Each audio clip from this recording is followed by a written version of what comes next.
যেভাবে নিজের পুরুষত্ব ধ্বংস করে দিচ্ছেন। ছেলেদের শরীরে একটি গুরুত্বপূর্ণ হরমোন হলো টেস্টোস্টেরন, যা তাদের দৈহিক গঠন ও আচরণে পুরুষালী বৈশিষ্ট্য গড়ে তোলে। তবে কিছু কারণের জন্য এই হরমোনের মাত্রা কমে যেতে পারে, যা স্বাস্থ্যের উপর ভয়ানক প্রভাব ফেলতে পারে। চলুন ডাক্তার নোবেলের মুখ থেকে শুনে নেই সেই কারণগুলো। ছেলেদের একটা মেইন হরমোন টেস্টোস্টেরন, যার কারণে একজন ছেলে তার ছেলেদের মতো যে বিহেভিয়ার, ছেলেদের মতো যে স্ট্রাকচার সেটা পায়।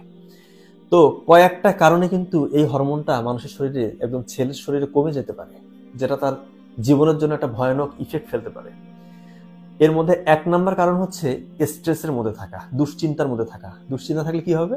ব্রেইন থেকে একটা হরমোন বের হবে, কর্টিসল, এটা আপনারা জানেন, যার কাজ হচ্ছে টেস্টোস্টেরন হরমোনটাকে কমিয়ে দেওয়া। কতটা ভয়ানক!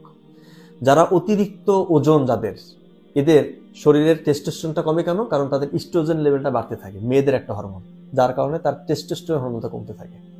যাদের ডায়াবেটিসে যারা আক্রান্ত, এদের টেস্টোস্টেরনটা কমবেই। যারা মোবাইলের মধ্যে আজেবাজে জিনিস দেখে, এদের এত বেশি ডোপামিন অ্যাক্টিভিটি বেড়ে যায়, ফলে তাদের টেস্টোস্টেরন হরমোনটা কমতে থাকে। এবং যারা রাত জাগে, এদের স্ট্রেসের মাত্রা বাড়তে থাকে, অটোমেটিক তাদের টেস্টোস্টেরন হরমোন কমে যাবে। তো এই কয়েকটা হচ্ছে মেইন। আরো কয়েকটা অ্যাসোসিয়েটেড কারণ আছে, সেটা আমি বলবো না, কিন্তু এগুলো কি আপনার লাইফের সাথে কানেক্টেড আছে কিনা দেখেন। থাকলে এখন এগুলোকে ডিসকানেক্টেড করেন, নাহলে কিন্তু বিপদ। ধন্যবাদ সবাইকে।